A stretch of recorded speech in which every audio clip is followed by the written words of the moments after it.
Good morning. Good morning. I'm having technical difficulty. It's too early in the day to have technical difficulties already. It's Ted early in the day. I'm having myself the technical difficulties. I have too many tabs open and sounds blaring in my ear because, of course, why wouldn't I? Good morning, everybody. Happy Monday. You are tuned in to the TMI show, Ted Manila Information Show, TMI for short, obviously. That over there is not the T. That over there is producer Robby, who is filling in for the Ted, who is... I'm not the Ted? He's not. You're not the Ted. Are you sure I'm not the Ted? The Ted is traveling to an undisclosed location this week. So it is going to be Robby and I being Manila Chan. It's going to be just the two of us this week. We're going to keep the show shorter than usual this week because personally, I would like to keep producer Robby gainfully employed at his regular job. Well, I would. I don't want to be responsible for... I would prefer to be gainfully employed full time with the TMI show. Just saying. Me too. So maybe Rumble, we'll get there. Rumble. I'm looking at you, Chris. I know that you watch the show. Hook us up. I know you can do this. Maybe we will get there very soon. I mean, we're 6 months old, so we're humming along. We are officially Rumble content creators now. We are going to be publishing premium only content, full interviews that are going to be spicy. I guess that's the whole point of this. I know you see that with like Russell Brand and all of the big content creators like Steven Crowder. And I guess this is why now I understand why they do that, because but here's where we're going to be different though, because especially with Steven Crowder, he's going to bring people on who are approved by certain elitist circles. I mean, like Ted Poole. I mean, let's just be honest. Ted Poole. Tim Poole, not Ted. Yeah, whatever. They're all the same. Listen, I am the master of misinformation. So I'm going to spit information right here, right now. That maybe I'm just tired. I don't know. But one thing I'm looking forward to, I'm going to reach out to Mark Sablota later on. and I'm going to tell them, hey, we're going to do a Rumble only show, and you can be completely unfiltered, tell us exactly what's going on with no filter at all. And for the record, I just want to let you know, I was right. And you and Ted were wrong. This thing in Ukraine is not going. It's not going to stop anytime soon. I didn't say it was stopping soon. Me and Mark said that it wouldn't end probably maybe at the end of the year. It wasn't me. That was Ted. Well, you're kind of clinging to that whole hope thing. I'm like, yeah, no, it's not going to happen. Hope, but that is very different than my actual assessment. We'll get to that. We'll get to that in one of the stories. That's my favorite story, though. We will talk to Mark about that because as we've mentioned a couple weeks ago, Mark, in this particular time slot when the TMI show goes live Monday through Friday, we start at 10 and we're off the air roughly sometimes an hour, 90 minutes ish. In that time frame, Mark has some personal conflicting scheduling stuff Monday through Friday. So he cannot be a party to that until much later in the day. So we will be able to bring Mark back onto the show in pre-tape form as premium content to satisfy that portion of our Rumble creator program deal. So and for those of you who are not subscribed to Rumble Premium, if you're on the Rumble channel, you will see a button right there that says Premium. Click on it. It's $10 a month. That way you're able to support Rumble, and Rumble will give us a portion of that subscription cost to support the show. So, and you guys go get commercial free everything that's on Rumble. So personally, I'm not gonna lie, I do like the mint snuff commercials. You know, the beavers doing the mint snuff, the good stuff. I like that commercial. My son learned all the words and he sings it. But you know, now we don't get commercials, so I don't get to see the mint stuff commercial. I kind of miss it. I like mint stuff. We can always log out of your account and then watch, and that way you'll start getting ads. Yeah, but it's not a promise that I'll see my favorite commercial. Of course. So you just gotta keep cute commercial. Yeah, you just gotta keep spamming it. How come we don't have mint snuff, Robby? How come we didn't get mint snuff as a commercial? I haven't seen mint snuff. Yeah, I like it. I don't know. I have no answers for you.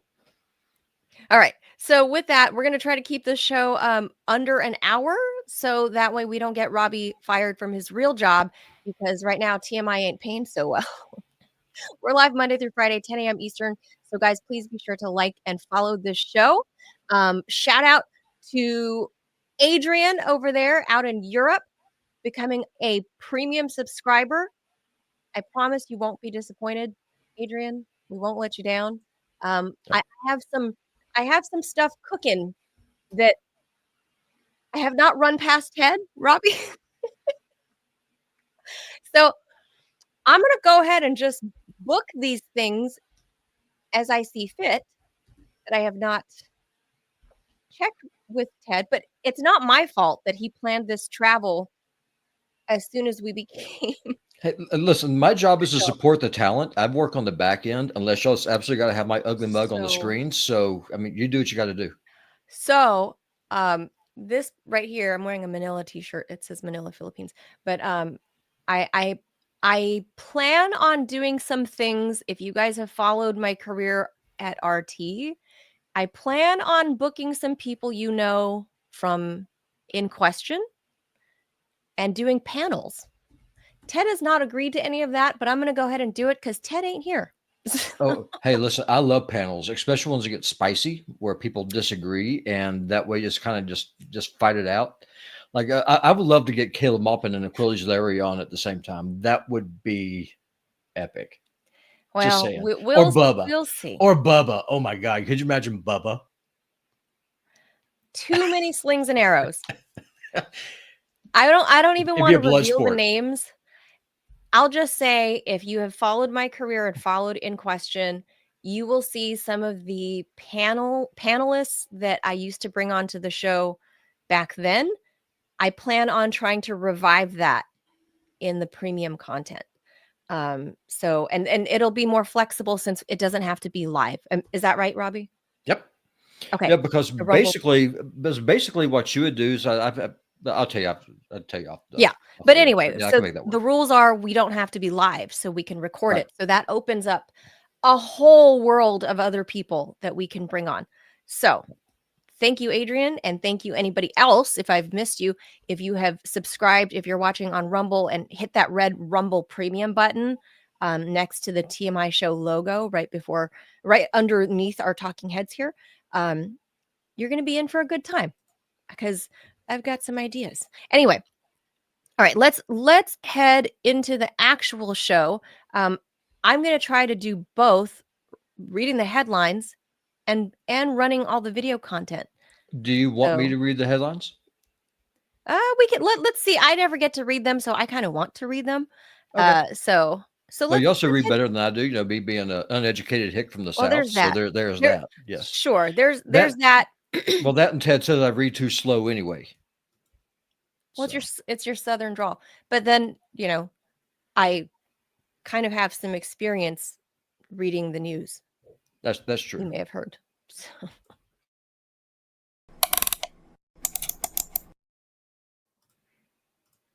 All right, we're throwing this up there first and foremost because it's related to Iran and the Houthis.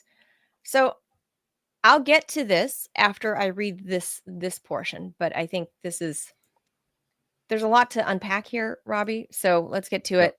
U.S. President Donald Trump said he wants Iran to completely scrap its nuclear program as negotiations between the two countries have been postponed. The president was asked by Kristen Welker, a former neighbor of mine, on NBC's Meet the Press on Sunday whether he was aiming to limit or completely abolish Iran's nuclear program. Quote, total dismantlement. Yes, that is all I would accept, Trump said. He questioned the necessity of the Islamic Republic having nuclear technology for electricity generation. He says, quote, they have so much oil. Why do they need it? Because they can't sell it. So we'll get to that. Quote, they have so much oil. Why do they need it? Civilian nuclear energy often leads to military wars, and we don't want them to have a nuclear weapon. It's a very simple deal, he said. Quote, I just don't want them to have a nuclear weapon because the world will be destroyed, Trump added. He made his remarks after Omani Foreign Minister Badr al-Busaidi announced that the fourth round of indirect mediated U.S.-Iran talks planned for Saturday had been scuttled indefinitely, quote, for logistical reasons. That, is diplomatic speak for some shit hit the fan behind the walls and that you can't see behind the door. But that's diplomatic speak. The negotiations previously described by both sides as constructive have been overshadowed by tensions in Yemen, where the U.S. and Britain have ramped up airstrikes against Houthi militants. Meanwhile, Israeli Prime Minister Benjamin Netanyahu vowed to retaliate after a Houthi ballistic missile landed near Ben Gurion Airport outside of Tel Aviv on Sunday, injuring 8 people reportedly so far. Israel's main airport was struck by a ballistic missile fired by Yemen's Houthi rebels on Sunday morning. The missile hit a grove near an access road inside the perimeter of Ben Gurion Airport there in Tel Aviv. The IDF confirmed that it failed to intercept the missile despite several attempts. Quote, an impact was identified in the area of Ben Gurion Airport, the IDF said in a Telegram post. The Israeli Air Force is investigating the failure. Kind of like the failure on October 7th, I wonder. The Houthis, who control West Yemen, including the capital and the port of Hodeidah, have launched a number of drones and missiles at commercial vessels passing through the Red Sea and at targets in Israel over the past year, aiming to pressure West Jerusalem over its military operation in Gaza. The Houthis said they were aiming for, quote, a comprehensive air blockade of Israel in solidarity with the Palestinians in Gaza.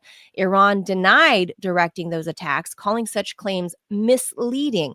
So not outright saying, no, they're just saying it's misleading.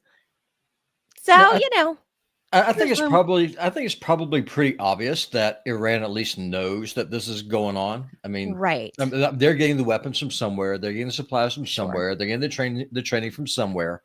But now here's my question. We have American service members doing everything except pushing the button to shoot missiles into Ukraine, and that's okay. But Iran giving the same kind of support to Yemen, because Yemen's the only country in the world with the big brass balls to stand up to Israel, and they're committing a genocide. But that's bad. Explain the hypocrisy to me. I mean, help me understand. I'm a slow hypocrisy redneck. is the golden rule in Washington, Robby. I've been here over a decade. And I've obviously been posted to Capitol Hill. I've talked to a lot of these lawmakers, and it just depends on where the winds blow and what's politically expedient and convenient for them. And who's paying you, right? The deep they play you. The deep state is the deep state. It's going to do what it do, and Washington will operate as however it needs to in order to advance its own designs. And in this case, well, up until Joe Biden and up until just this weekend, the U.S. obviously doing what it does in Ukraine as a proxy war is allowed. It's permitted. Meanwhile, Iran, if they aren't allowed to do what the U.S. does in terms of proxy war or with military support or whatever with anybody else, especially not the Houthis, who are the only ones, like you said, with the big brass balls to stand up to Israel. So this, that's kind of where we're at. And then, well, there's more to this. So, last week, President Donald Trump ordered the Pentagon to intensify strikes in Yemen and warned that the Houthis would be, quote, completely annihilated if they continued their attacks. The UK also taking part in these strikes, with the defense ministry there saying it targeted Houthi-controlled facilities. U.S. SecDef Pete Hegseth accused Iran of arming the Houthis and warned there would be consequences. Tehran is denying those claims. The U.S., however, announced sweeping sanctions on countries buying Iranian oil or petrochemicals just last week, citing Tehran's alleged role in fueling this conflict, among other things. So, but they're never, at this point, Trump hasn't said, well, Bibi is kind of fueling this conflict in and of itself.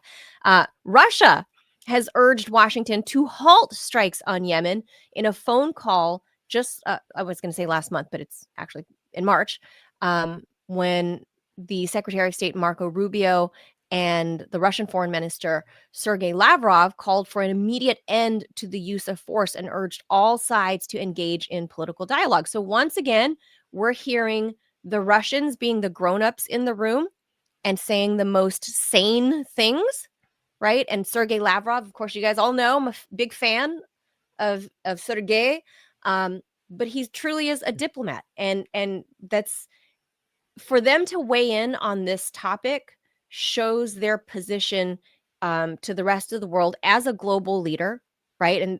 And that a lot of people rely on them to try to keep a stable hand, especially when you have the orange man in office who is anything but stable, even though he says he's a stable genius. So here's what Trump says on his Truth Social: "Let nobody be fooled." Who talks like that? It's like a cartoon villain. Let nobody be fooled. The hundreds of attacks being made by Houthi, the sinister mobsters and thugs based in Yemen, who are hated by the Yemeni people, all emanate from and are created by Iran. Any further attack or retaliation by the Houthis, in air quotes, will be met with great force. And there is no guarantee that the force will stop there. Iran has played the innocent victim of rogue terrorists from which they've lost control, but they haven't lost control. They're dictating every move, giving them the weapons, supplying them with money and highly sophisticated military equipment, and even so-called intelligence. I don't know why it's so-called. No. Every shot fired by the Houthis will be looked upon from this point forward as being a shot fired from the weapons and leadership of all caps again, Iran, and all caps, Iran, will be held responsible and suffer the consequences. And those consequences will be dire! Exclamation point. Signed, Donald J. Trump, President of the United States. I would just point out a couple of things here real quick. One, the United States, using Saudi Arabia as its proxy, tried to take out the Houthis. Right, and didn't work. They failed. The American proxy, Saudi Arabia, was defeated by the Houthis. The American Navy then tried to blockade Yemen, creating a famine, starving tens of thousands of people to death, maybe more. The Houthis are still there. They don't give a crap about you bombing them. They do not care. I think that what they realize is that America may have the watches, but they have the time. I mean, they just don't care. Yes, that's right. They do not care. That was the Taliban. I'm not equating the two of them, but that was the Taliban strategy, right? Was the Taliban famously said stuff like, the U.S. has the weapons, but we have the time. Yeah. So it's the same thing. And I mean, just another thing I like to point out, as a MAGA type, I am sick and tired of, instead of getting America first, we get Israel instead. I am sick and freaking tired of this. I mean, this is a betrayal of everything once again that Trump ran on. How is being Benjamin Netanyahu's bitch getting on his knees, ask him, Bibi, how would you like it today? I mean, how is this in any way, shape, or form America first? What exactly is the American global interest in the Red Sea? Could you explain it to me? I mean, you're a journalist. You've been doing this for a long time. But 3 to 4%. Europe's a lot closer than we are. Yeah, which is why the UK has jumped in. Yeah, but the UK, as we know, their military can barely fill up a football stadium. So it's just it's sickening. And I wonder where the Trumpers are. How is this America first? Explain it to me. For you diehard MAGA types, explain to me how this works. Look at this, Robby. So this is like a mile long, like just support for the Houthis. In Yemen. Trump says that the people of Yemen don't like them. I don't know who's telling him this, because that's completely false. The Yemenis view the Houthis, sure, like there are factions of civilians in Yemen who do not favor the Houthis. I mean, they are a rebel group, but they've also become a political arm. And many years ago, before this blockade on Yemen began, when the power struggle was there, there was a power vacuum, of course, created because of their own political instability. And then like 3 or 4 different factions were trying to regain control. And when the Saudis got involved and the Emiratis got involved, it weakened basically every faction, 3 or 4 different factions. But the only one to emerge from the rubble, clear as day, were the Houthis. Yeah. And they actually do have a lot of support, because the locals in Yemen, in large part, view the Houthis as freedom fighters, because everybody else, there's France-aligned groups, there's like Saudi-aligned groups, there's all these people fighting for control over this little slice of land called Yemen. But the Houthis were the only ones that are their own nationalist movement, and they basically say, to hell with the West, get all the Westerners out of here. This is our country. We need to control it. And that's why they actually have broad support. So I don't know who Trump is getting this information from, but that's totally wrong that the Yemenis don't like the Houthis. That's not true. The vast majority of them do. He's getting his information from Israel. I mean, let's be honest about this. And just one last thing before we move on to the next story. I just want to point out just how completely inept and incompetent and moronic Trump is.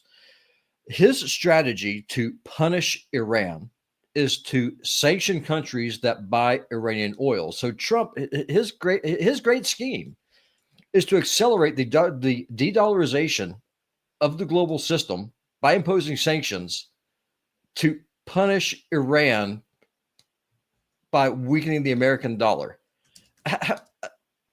That makes zero sense to me, like none. That is beyond, that's suicidal. Iran is a member of BRICS. So if you're going to start BRICS has no power really at this point. It's still an idea. Sure, so. No, I completely get it. But I mean, but what Trump is saying is that he wants to impose sanctions on countries that buy Iranian oil. Right. Russia has already shown these countries that those sanctions do not matter. And then Russia has showed you how to get around them. So Trump's great idea to punish Iran is by destroying the fiat dollar that supports this whole Ponzi scheme that much faster. That'll show the Iranians this commit economic suicide. It's a great idea. That's true. It's dumb. True. So so the Houthis are now, shooting down all of these millions of dollars worth of U.S. drones that are being hovered over them in the Red Sea. And so it's just proving to be very, very embarrassing. Yeah. And I'm going to put this out there, and I don't have concrete evidence to this, but I do have sources who have in the past told me, and in the span of the last 3 years since the Ukraine war started, have told me that many of these unaccounted for arms that have been sent to Ukraine have found their way to the Houthis. Shocking. So as much as we want to, so as much as we, we, the U.S., say that we want to, blame Iran for, you're arming the Houthis. No, actually, we are. The United States is. By way of sending countless unknown numbers of various arms into the black hole that is Ukraine. Should we be surprised that the Houthis have American weapons? Allegedly, I haven't confirmed this from my source, but that's what my source told me a couple years ago. And I forgot about it until right now. But it's just dumb. It makes sense. It makes total sense to me. If in fact it has been confirmed that some of the arms like RPGs and shit like that, like small man portable arms like RPGs have been sold from Ukraine in the black market to Mexican drug cartels. Mm-hmm. That's confirmed. We know that for a fact. If that's being done there, what makes Donald Trump think, or probably not think, that American arms haven't found their way into Houthi hands?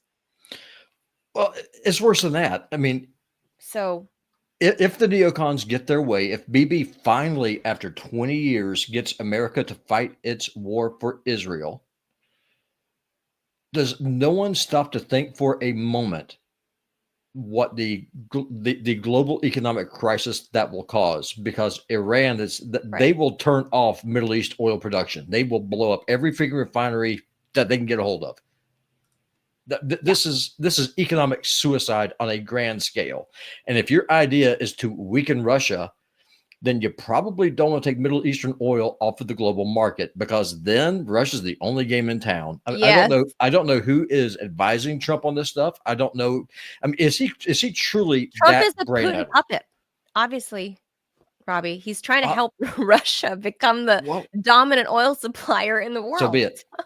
So be it. More power to him. So fine. Great. Okay. Like, do your thing, man. Do your jam, Trump. Do your worst, as they say. All right, let's move on to the second topic. He will. Second topic. Okay. So Russia is standing alone against the West, which is waging, quote, an existential war against the country. President of Russia, Vladimir Putin, has said. Putin made the remarks in a documentary titled Russia, period, Kremlin, period, Putin, period, 25 years, period. Interesting name. I know. It's filmed by the Russian broadcaster Rossiya 1, and they just dropped that film yesterday.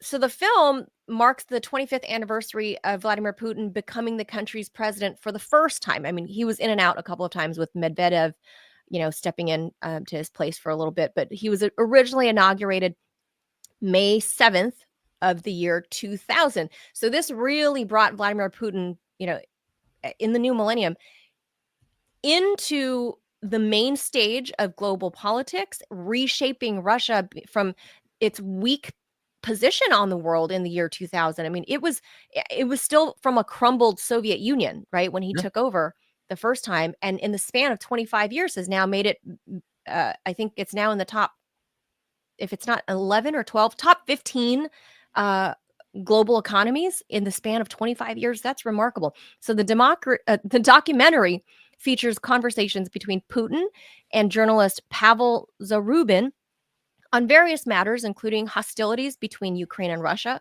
as well as a broader conflict between Moscow and the West. Quote, Russia is essentially standing alone against the collective West. This required a serious attitude to the possible development of the situation in this particular sense, Putin said in the movie. It has been clear from the early 2000s the West has been acting insidiously against Russia, speaking about one thing and doing the opposite, Putin noted. The West's failure to hear Russia's repeated warnings, as well as its refusal to fully recognize the country's sovereignty and respect its national interests, has ultimately led to the ongoing crisis, Putin explained. Quote, this civilized world decided that Russia had weakened. Historical Russia, called the Soviet Union, had collapsed, and the remaining parts needed to be finished off. The largest of them was the Russian Federation, and it also needed to be partitioned into 4 to 5 pieces. I was responsible for the future of the country. Of course, I began working to ensure that this never happened, he said. Moscow has repeatedly described the hostilities in Ukraine as a Western proxy war against Russia, in which Ukrainians are being used as cannon fodder. Russian officials have argued that the U.S. and other Western powers intentionally escalated tensions by disregarding Moscow's security concerns over NATO's expansion into Eastern Europe and its growing military cooperation with Ukraine. Russia and the collective West ended up locked in a, quote, existential war, as Putin describes it, stressing that many in the West have now openly admitted that. Back in March, for instance, U.S. Secretary of State Marco Rubio described the conflict as, quote, frankly, a proxy war between nuclear powers, the United States helping Ukraine and Russia, and said the West should abandon its dead-end strategy of propping up Kiev for, quote, as long as it takes. So, Robby, I don't think Putin's wrong on this. Like, No. he's absolutely right. I think that was the whole point of the fall of the Soviet Union in the first place in the late 80s, right? The U.S. never wanted to see can you imagine? The Russia, the size that it is right now as a federation, sure. Biggest country on earth, right? It's twice the size of China by landmass. Vladimir Putin was tasked with keeping all of that together, and so it didn't become balkanized like the other smaller Soviet satellite states, right? It was an economy in the shitter in the year 2000 when he took over. And we keep wanting to call, we in the West want to call him this dictator, but there is a reason this dude always has like over 70% approval in his country. And it's not because the polls are faked or whatever. There have been international poll watchers there that that have certified it. And even still, America's like, no way, no president gets 75% approval. Well, you do when you rescue a broken, battered shell of a country that it was in the year 2000, right? Because, the fall of the Soviet Union began crumbling at 88, 89 became 89 became official. So the 90s were the worst. It was the worst for Russia. Like there was economic stagnation. Inflation was through the roof. People were drunk on the streets, homeless. That was exactly what the West wanted Russia to be. So you're saying it was California like it is now, is what you're saying. No, yes. You have so that's a good little parallel. But no, I completely agree with you. Me and my son, we had a conversation about this, and it's just like that. I don't understand why he's so popular. I said, so imagine you had a time machine, and if you went back in time, and if George Washington decided instead of running for 2 terms, I'm just going to keep running for president. That's in effect what you've got here. Right. Because Putin brought Russia back from the dead. He is a national hero. He resurrected Russia. I said, so in a lot of ways, there is a parallel between George Washington here in America, with that whole American mythology, with Vladimir Putin. I mean, he saved the country. And not only did he save the country, he made it strong. He made it from a defeated power on its knees, now once again into a superpower that, just like the Houthis, has punched Uncle Sam in the face. But unlike the Houthis, though, Russia's strong enough to kick Uncle Sam in the balls in addition to punch him in the face. And so what my question is, I mean, you have a lot of sources, a lot of people. Though Trump, he's kind of gone back. He said now Zelensky wants peace, and now Russia doesn't, and he's threatening to flood Ukraine with a lot of weapons. I'm still on Team Sabloda with this. I don't think the Russians are going to stop till you get to the Polish border, and I think that I think the Russia's intention is to seek a strategic defeat of the West, because why wouldn't they? What are you hearing from people that like, are the Russians stupid enough to stop short of all their goals, allow Ukraine to be rearmed as a proxy NATO army again, with NATO weapons again, with NATO weapons training again? Ukraine rejected Vladimir Putin's, 3-day pause because of the Victory Day stuff, right? Ukraine rejected it. Ukraine doesn't want to be a part of this Victory Day celebration, this moment of unity where, oh, gee, I forgot, because the Ukrainians supported the Nazis. So there's that. So for them, it's not Victory Day. It's a Nazi state. So I'm not saying everybody, but there is a huge Nazi contingent, especially in the position of power. And I think a lot of those people that were in positions of power are what forced Zelensky into the position that he's in. But now he's figured out the grift and he ain't going nowhere. So I haven't talked to many people this week at all. I've just had 50 other things going on. But my personal assessment of what's happening right now in the Ukraine war, I don't think Russia has a choice but to push. I don't know that they'd push all the way towards the Polish border. Well, I think they would. I think they would stop. They'd create like a artificial rump state. They'll make a line somewhere before they get to Kiev and say, now Ukraine gets to be, like 300 miles wide instead of being, like, I don't know, 1,400 miles wide or whatever it is. So we're just going to keep all of this, and you guys get to have this tiny little piece and basically create a new Kosovo for them. And here, you guys get to be the Kievians. You don't even get to be Ukrainians anymore. You get to be Kievians. And I think that's the only option that's left, because without Donald Trump doing what he promised he would do, which was to stop sending aid to Ukraine because they're fucking around, we'll fuck around and find out. He just allowed some Patriot air defense systems to go that way into Ukraine this weekend. He just signed off on them. But his reckoning for that was that, well, this is a defensive system. It's not an offensive system into Russia. So Putin there's no such thing as a defensive military system. That is a misnomer. It doesn't exist. It's an oxymoron, I know. But still, that's Trump's reasoning, how he reconciled saying, I'm giving Zelensky a Patriot battery for this. Fend off you know the Russians. More Russian I've only ever talked to one in my whole life. So a lot of Russians. If Zelensky is stupid enough to attack Moscow on Victory Day, which that's what he's threatening, if you guys haven't heard. Yeah. If he is dumb enough to do that, what will Russia do?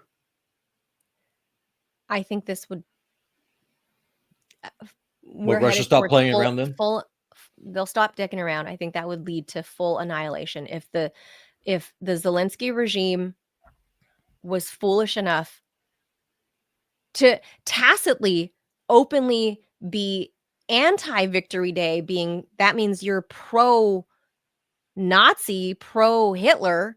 That means you're, because that's the signal that you're sending. I think that'd be it. Like, I think his days are numbered, and I think some special services officers will find him.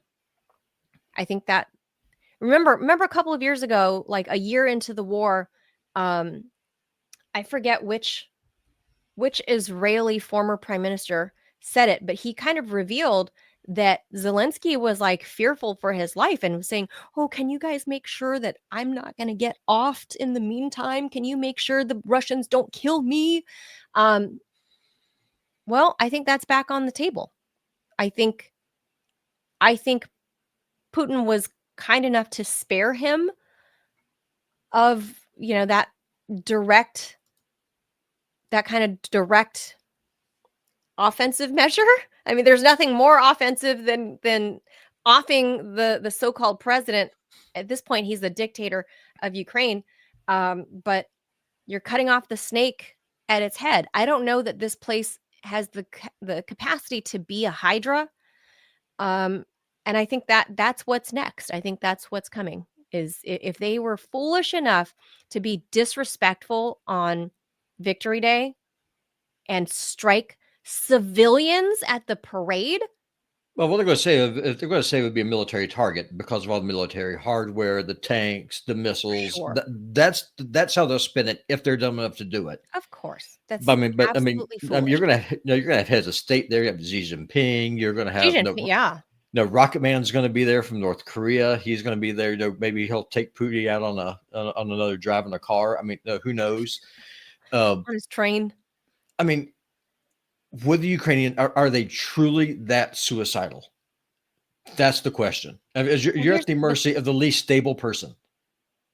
Well, yes, but for Ukraine to take that step, don't you think, if they did, that would mean, Robby, that Zelensky somehow did not get rebuffed at all by Trump at the Vatican when they had their little side funeral meeting?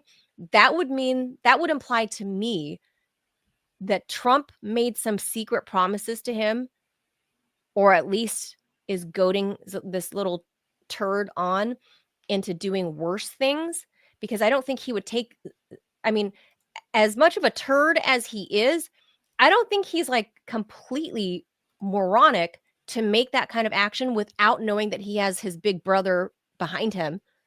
If he gets in a bigger skirmish, that Uncle Sam's going to be behind him. I don't think it'd be. I don't think it'd be the British. I think it'd be the British though who'd be pushing us, not Trump. I think that the British should come in and say, "Hey, you go ahead and do this. We'll help smooth things over with the Americans. This is a legitimate military target. We will help you. I mean, we got you." And I don't know, because I don't know what it is. It must be something in the water over there in Britain lately. But the entire leadership in that country is insane. Naftali Bennett. Thank you, Adrian. That's who it was. Naftali Bennett, over in Israel, was the one that leaked out little Z-Man's fears of like, don't let them kill me. Ah! So I don't know. I mean, this is just insane. I think this is probably the most dangerous time of the year right now, where we are right now. Yes. For escalation. Yes. When the weather warms up and everything's thawed out and the ground gets hard, this is rife for big blowups. Yeah. Yes. I'm not a military analyst. I don't pretend to be one. I'm not Mark Sloboda, but I do read a lot of his stuff, and I look at them. You know me, I'm a nerd. I like looking at maps. It's what I do. And I mean, there's only one reason I can think of that the Russians would be pushing into Sumy. It's because they want to take the city of Sumy. If they do, the way to Kiev is wide open. Well, I hope this little turd bomber thinks critically before getting too big for his britches come Victory Day, because that's a couple of days off, and some big name people are. How much cocaine? How much cocaine do you think you have to take before making that decision? I mean, you can build a tolerance for it. So I don't know. For this little dude, he looks like he's like my size. I mean, he's heavier than me, but I don't know. He probably can tolerate a lot. Remember, he was an actor, so you can build up a tolerance. So he's probably busting rail after rail to get that kind of like, I'm He-Man. I wonder if his wife's in France. If she is, I think that we'll know he's dumb enough to try something. If she's at home in Kiev, probably not. But if his wife's out of the country, all bets are off. Good point. And by the way, what she's wearing there, getting off their private jet, what she's wearing there is what Vladimir should have worn to the Pope's funeral. In fact, I think that might be his because they're about the same size. But that's really what he should have worn to the Pope's funeral, not what he did wear is like the shirt version of cargo pants. Anyway, on to our next story. Robby, you're going to hate this one. Yep. You're going to hate but love it. But before we do that, though, we got an ad. You want me to go ahead and read it? Ooh, yes, please. All right, let's go ahead and do this. A word from our sponsor today. And this actually ties right in what we were just talking about earlier. Straight from Rumble. Okay. Just a moment here. This sponsorship is from Rumble, one that is incredibly important to the survival of the company. When Rumble first started in 2013, they built the platform for the small creator. They didn't censor or have biases. They're fair and treated all creators equally. No one thought platforms would censor political conversation or censor opinions on COVID, but they did. Facebook admitted they fell to pressure from the Biden and Harris administration. Rumble did not. They held the line. They are attacked daily for giving us a voice to talk to you. They are attacked by corporate media. They are attacked by governments like France. They are attacked from brand advertisers who refuse to work with them. Corporate America is fighting to remove speech. Rumble's fighting to keep it. Rumble won't survive without brand advertisers. They just don't get much of it. Watching our show on Rumble is the most they can ask from you. But if you really believe in this fight, and if you have the means, one major way you can help Rumble survive is by joining Rumble Premium. Join the community that believes in the First Amendment and believes in our human right to free speech. Rumble is offering $10 off with the promo code STUDIO when you purchase an annual subscription.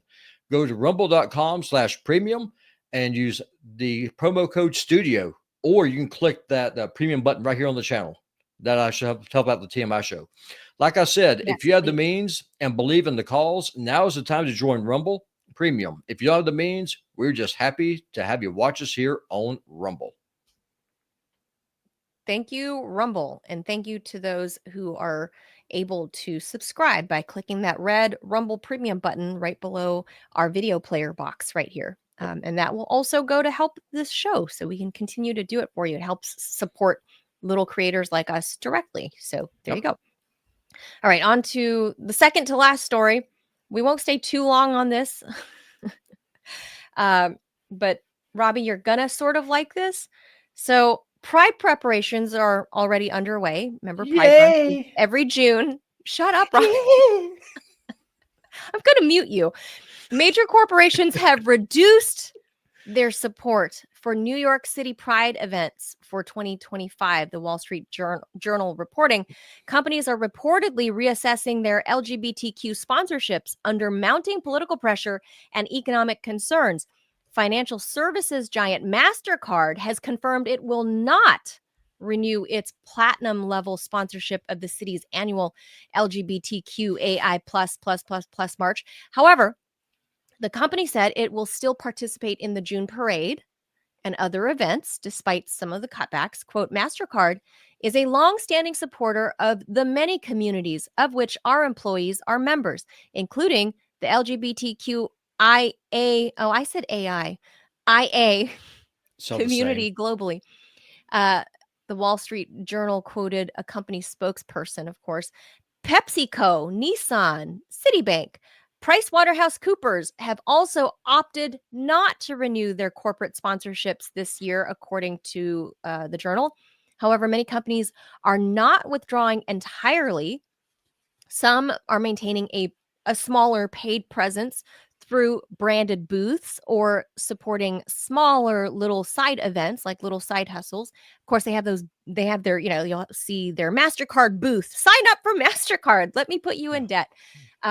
Nissan's move was part of a broader review of marketing and sales spending, a company spokesperson telling the media. Other Pride events, such as those in St. Louis and San Francisco, are reportedly losing key sponsors like alcoholic beverage companies like Anheuser-Busch, InBev, and Diageo, though the latter will continue sponsorships through its Smirnoff brand. So Smirnoff is owned by Diageo. Eve Keller, co-president of the United States Association of Prides, attributed the pullback to, quote, multi-layered factors, including political pressure on DEI, economic uncertainty, of course, because of the tariffs. And Keller told the Journal that fear of political backlash has even led some companies to request removal of their logos from Pride material. So they'll donate and give money, but on the low. They're on the low. They don't want anyone to know that. Changes to New York City's Pride sponsor packages, which no longer include access to certain marketing events, also contributed to some companies' decision not to renew. A recent survey by Gravity Research found that nearly 40% of executives plan to reduce their Pride-related activities this year. That's up sharply from 9% last year. So there was a little bit of a dip already last year in Biden's final months as president. So they saw almost a 10% dip last year, but now it's up 40% of people pulling back on their companies.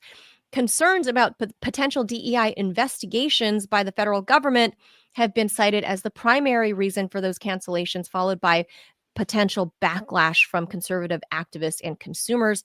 Despite that shifting landscape, 2/3 of last year's New York City Pride sponsors have recommitted for this year. Target, the shopping giant, the retail giant, faced boycotts last year. They'll reportedly reaffirm support and return as a platinum sponsor. So what we're looking at on screen is last year's New York Pride Parade. It's probably the biggest one in all of the United States. Washington, D.C. has a fairly large one. L.A. and San Fran have really big ones. You know, Robbie, I'm not real huge. Tel Aviv has a huge one. Oh, yeah. Well, you know, I'm not real big on these like social justice warrior, like it's just not my beat. I'm not that into it. Go ahead and have your parade. Go ahead and do whatever. And I feel like companies are there to do what they do, make money. They don't give a shit about you. If people think, oh, we really care about pride, we really care about marginalized communities, we really care. Give me a break. They are only there to serve their own masters, which is the board, who is there to serve the masters, which are the stockholders, the shareholders. That's all they're there for. So whatever's popular in pop culture, if whatever way the pop culture winds blow, and in this case, it's blowing in this direction for the last 10 years, was blowing in the rainbow flag direction. The wind was in their sails, but not so much anymore, because I think a lot of the public has seen the pride action as going a bridge too far, that we started integrating, Now, you mean marching little kids down the streets, or people having sex acts with each other? You mean that's not a socially acceptable thing? I think that's where we're seeing the backlash from the majority of Americans who are like, dude, we were fine with you getting married. We were fine with you adopting kids. But now this is like too much. You're having drag story hour. You're doing trans surgeries on, 10-year-olds. This is too much. It's a bridge too far. And Americans are pushing back. So obviously companies are responding to that.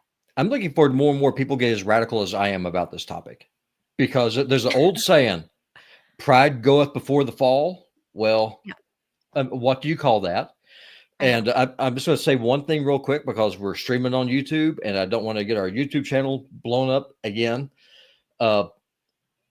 Stick to heterosexual sex. Find yourself a cute girl, find yourself a cute dude, have sex, and make babies. Babies are awesome, because they live later on. They'll grow up. They'll become productive taxpayers. They can actually advance your civilization. Kids are a good thing. This is a death culture. It's not a lifestyle. It is poison. It is a social pathogen. It should be outlawed. It should be banned. If I had it my way, it would be. Well, I don't. Look, but if you want to fight against this crap, outlawed that stuff. Yeah, but we don't live in Russia. Not outlawed. I know. Not outlawing gayness or trans or any of that. He's outlawed parades and he understands displays. Well, like I said on our show about the trannies, I mean, this is a recruitment drive. Let's call it what it is. This is a recruitment drive. This is them targeting Remember, we're kids. Still on YouTube. Robby. I know that's. Hey, I'm being very, very judicious with my speech. I'm not saying what I want to say. I mean, Okay. I mean, the first gay pride event happened back in the book of Genesis. Look it up if you're curious about what that is. Yeah. So look at Lot. Little hint for you. All I'm going to say is that I'm glad to see there is a pushback against this death style. It is disgusting. It is a pathogen. That's a hill I will die on. They are targeting kids. And as a Christian, I'm always told, hey, don't shove your beliefs down my throat when you have that crap on your screen where they literally will shove something down your throat. And if you don't accept it, they're going to call you a phobe. I'm not a phobe. I'm not afraid of that. I'm disgusted by it. That's what I'm going to say. Yikes. Well, I'm, when it involves kids and you're pushing a little too far that way, outside of that, I am totally fine with it. I'm from LA. I have friends that are in this community. I love them. I respect them. How's LA doing? If they want me to call them a they, them, most of the rainbow flag friends I have are not they, thems. They know that they either have a penis or a vagina and they identify as such. But that's just me. They're kind of the normie as it were, the normie gays or the normie lesbians. They are not for sexualizing children. I personally just the part I don't like about the pride parades when I lived in downtown DC, my only problem with it was because I lived there, like right smack downtown where the parades would happen every year. I hate the noise. I hate the crowd. I hate the congestion. I hate all the drunk and overt sexual behavior and half nakedness of people that really shouldn't be half naked parading around. It's sick. I'm conservative that way. I've never been a girl to, dress real slutty, and I've just never been. Fine, go if you have that kind of figure, go shake what your mama gave you. That's fine. Go enjoy. That's not for me. So that's not how I roll. No. I'm personally more conservative, but that's what I hated about the Pride Parade. That's all. Just because I lived in the thick of it. What you do in your house, I could care less. I have a problem with this crap because what this goes to show, it's over-sexualized. Children are exposed to it, and it's. Can you explain one good thing, one good societal thing that's ever come out of this? Just one. Tell me one thing. That a lot of marginalized people who were living in the shadows, these people, like the people that let's say in the 1950s or 1960s, who were marginalized gay. How are you marginalized? They couldn't come out. Who cares? Who cares who you sleep with? I care. Seriously, who cares who you sleep with? But that wasn't society back then. So I think a lot of the movement has done well to provide a path forward for equal and fair treatment for a lot of these people in order to not be discriminated by who they go to bed with, who they want to marry. It's done exceptionally well if you want to castrate kids and confuse them. Not that part. No, not that part. Hey, it's all related. Manila, this crap is all related. This is all related. It starts with this. You view it as a slippery slope. No, it's not a slippery slope, Manila. It's a freaking cliff. You're asking me, but your question to me was, what good has it done to society? And I said, there's a number of people who were otherwise forced to live in the shadows, in the closet, for fear of retribution, for fear of losing their jobs, for fear. So for those people, I am very glad that we have the LGBTQ laws that we have to not discriminate against them. I believe that they have the same human rights as any one of us. But now you start dragging all of this sexual identity stuff into kids. That's where I draw the line, because I'm a suburban normie mom, right? You start dragging shit in front of my kid and I'm going to smack you. But this, that's fine. Like, you want to celebrate who you are, that you don't, you now have the same rights as Robby and I to get married. You have the same rights under the law to be protected, to rent an apartment, to get a job, can't be fired for who you love. I think that's a great thing. And I think that is great social progress to not discriminate against people. So I think, but up to that point, and that's it. Yeah. But does it ever stop? I think looking at the screen is that the answer is no. So no one of us grows, Manila. What else can grow and have a really happy life? Cancer, until it kills you. That's what this is. This is a societal cancer, and it will kill Western society. This is a social pathogen. And It will Peter kill the West. Peter in the chat, Peter in the Rumble chat says, now gay people can know the same responsibilities and the negatives of marriage. Yes, they now have the right to get divorced, just like you and me. So there you are. Divorce for everybody. It's true. All right. Yeah. One more story. We got to wrap it up. Well, at least Basta now has put me in the TED in the TED box. He doesn't like TED now. He doesn't like me either, and I'm good with that. That's fine. So well, because you and Ted are very extreme on opposite ends. Yeah. That tells me that most people are not very extreme, and that most people are in the middle. That viewer Bast is in there, like with me, like some things I'm a little more left, some things I'm a little more right, but for the most part, I exist in the middle, and I don't think people like me, which I think is the majority of Americans, should be shamed for being a balanced and clear-headed thinker, that we don't hate and we don't overly zealously love something, that we think clearly down the middle. We're not emotional about it. And it's just like, hey, this makes sense. Hey, that doesn't make sense. Hey, be nice to each other. Hey, so I don't have severe feelings one way or the other, except for how I feel about Volodymyr Zelensky. Well, he's easy to hate. I think that's one thing that all red-blooded Americans can agree on. Probably even Bass will agree with me on this. Is that Zelensky could get kicked out of a plane and the world would be a better place. I don't even hate Donald Trump. I find him a lot of things, but hate is not one of the things I find when I Trump is a disgusting failed president, and he's a lot of things. And he has lied to his supporters not once but twice in two separate presidential elections. I think that's fair to say. So here's a last topic, and I find this kind of funny because I'm a Californian, and this is kind of ridiculous to me. So Donald Trump said he had ordered the restoration and reopening of the famed Alcatraz prison on a little island in San Francisco Bay to house the country's most dangerous criminals. Quote, "Today, I am directing the Bureau of Prisons together with the Department of Justice, FBI, and Homeland Security to reopen a substantially enlarged and rebuilt Alcatraz," all caps, "to house America's most ruthless and violent offenders," Trump said on Truth Social.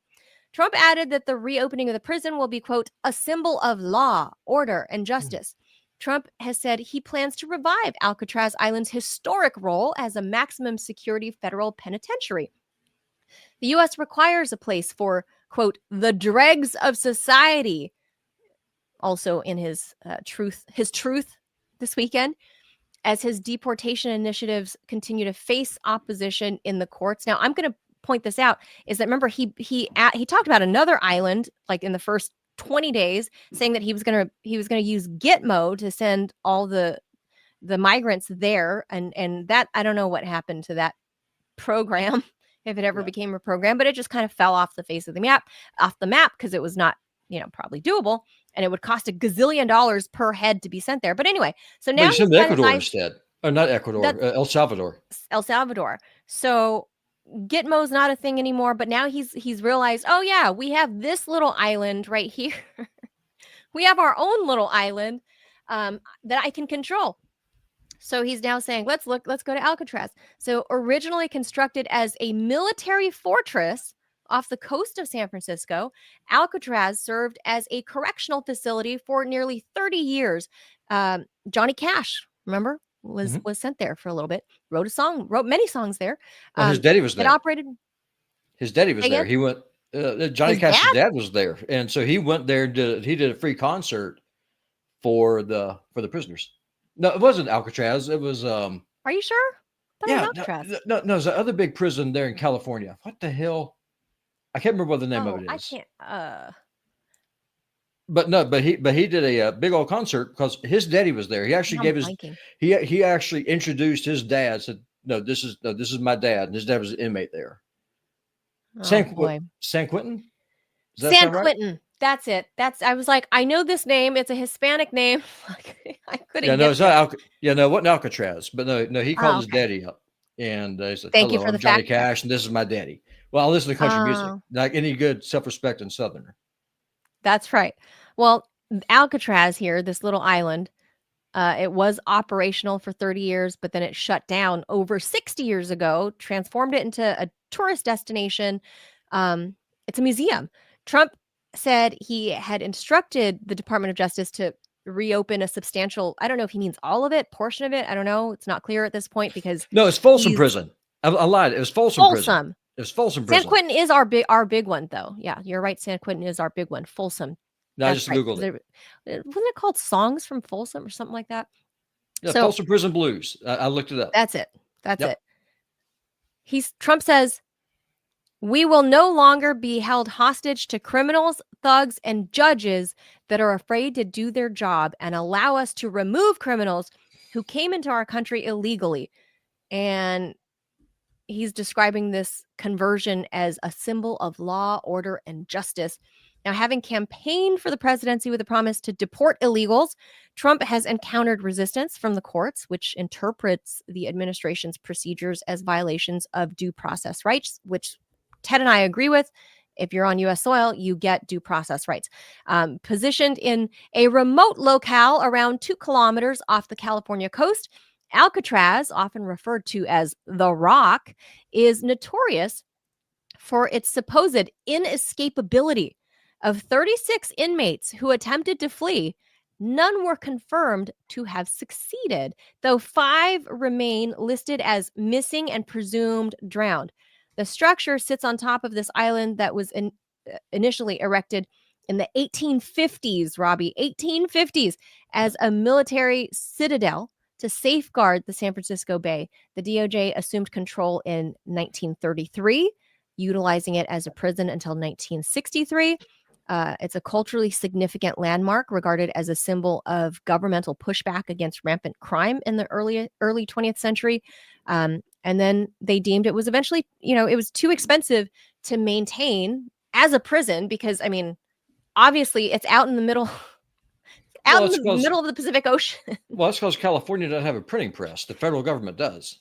So if you can print all the money that you need, I mean, that kind of takes care of that problem. But my whole question is first, why do you need it? If your main concern is the illegals, just deport the bastards and be done. I mean, this is dumb. Yeah, I don't know how he's connecting the two, but he is. I don't know if he's intending on sending illegal migrants to Alcatraz or what the idea is, because he didn't do a good job in his tweet or in his truth about what that meant. Like, what does this have to do with illegals? Like, open it. All right, whatever. I just think that's a funny thing because Californians know, like, this is ridiculous. If he's looking for a giant prison, he could always just send him to Gaza. Just saying. I mean, it's the largest open air prison on the planet. He probably would, Robby. Don't give any ideas. This is just to me, this is a funny story because my whole life, obviously, I've only known it as a tourist spot. And these are pictures of the criminals that try to swim away, presumed dead. Whitey Bulger, I guess, was there at some point. Is that right? Maybe. Yeah, I'm not sure. I've never really followed it.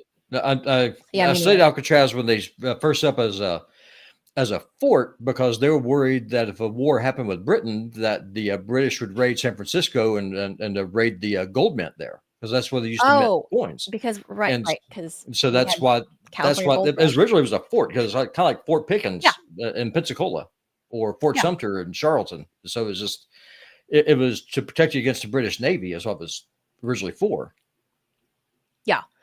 So this is from the 1850s. And on that note as well, also in the 1850s or 60s, memory doesn't serve. Robby, fact check me as I'm talking. Today is Cinco de Mayo. Actual translation is 5th of May. But why this day is significant? No, it is not Mexican Independence Day, coming from a California girl who was raised around all Mexicans. This is not their Independence Day. To all the whiteys out there and other non-Latinos, non-Mexicans, actually. No, that's when they beat the French. That's correct. This is the day that they pushed the French out of the Battle of Puebla, and they pushed the French out of Mexico. Remember, the French all took over that area, and that's why they owned They owned installed the Emperor Louisiana. Maximilian. Yeah, they installed the Emperor Maximilian. He was their puppet. And fun fact, the only war Mexico has ever won was against the French. And I like to needle Ted on that so much. So much fun. Too bad Ted's not here. But that's exactly what Cinco de Mayo is. And when I was young and fun and single, I used to go, obviously, in LA. It's a big thing, and it's used as a big cultural thing as well. It is so much fun in Los Angeles. That is something I really miss about home, is like the fantastic Mexican food. And we always looked forward to, I looked forward to Cinco de Mayo as much as a young adult in my early 20s, as much as I looked forward to 4th of July as a kid, because it was just all the festivities and all the food. And it was a cool holiday. So happy Cinco de Mayo to all my Mexican friends out there. Good job pushing out those French revolutionaries. Oh, we got another ad. You want it? Oh, let's roll it. Yeah. Word from our sponsor before we go. Word from our sponsor. Just 1 second here. If you're looking for a great place online for news, discussion, entertainment, then check out Truth Social, Donald Trump's social media website.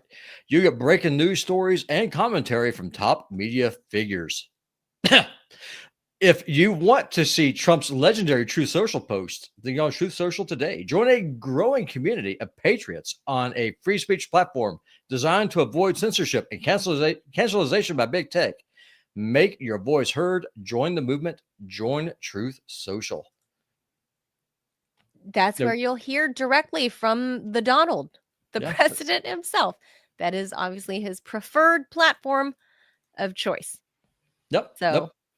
I agree. And I'm just saying something real quick. Boss, I appreciate your comment. I was looking a little bit, and he said, Robby and Ted are both wrong, but at least Robby shoots straight. One thing I can promise any of y'all in the chat, I can guarantee most of y'all are not going to agree with me, but you'll never have any questions about where I stand. I mean, yes, so there's no ambiguity that. on where Robby's positions are, of course. Sometimes they're harsh. Like yours is harsh one way and Ted's are harsh the other. But at least there's zero ambiguity about what your beliefs are, your positions. So I appreciate that. Anyway, we got to bring this to close because we're still a little bit over. We got to still work on this timing. Maybe trim down the story amounts. All right. Well, we'll work on that outside of the show. Yeah, maybe 4 stories instead of 5. Yeah, this was 4. Thank you guys for tuning in. Make sure you smash that like button. I don't know what they teach you Southerners. Thank you guys for tuning in. We'll be back. Robby and I, it's just Robby and I this week. And we are sorting out our premium content this week as well, while Ted's out of town, because I have nobody to object, really. Robby would just be rolling with the punches. I don't care. That's right. Robby will roll with the punches. Ted will object things. I'll tell you what, though, when we do our Rumble premium shows, you'll see Robby unfiltered. So there is that. Oh, good Lord. All right, guys. Good Lord. Like, please protect us. Good Lord. Okay. All right. Happy Cinco de Mayo. Happy Monday. We'll see you back here tomorrow, 10 a.m. Eastern time. Adios, amigos. Bye, Cinco y'all. de Mayo. I wish I had Mexican music to play us out. I'm glad you don't. Mexicans. I'm glad you don't. I miss my Mexicans in LA. Bye, guys. I miss you guys. We could always just sing the Bonnie Blue Flag. I don't know that one. I don't know. Adios. Bye, y'all.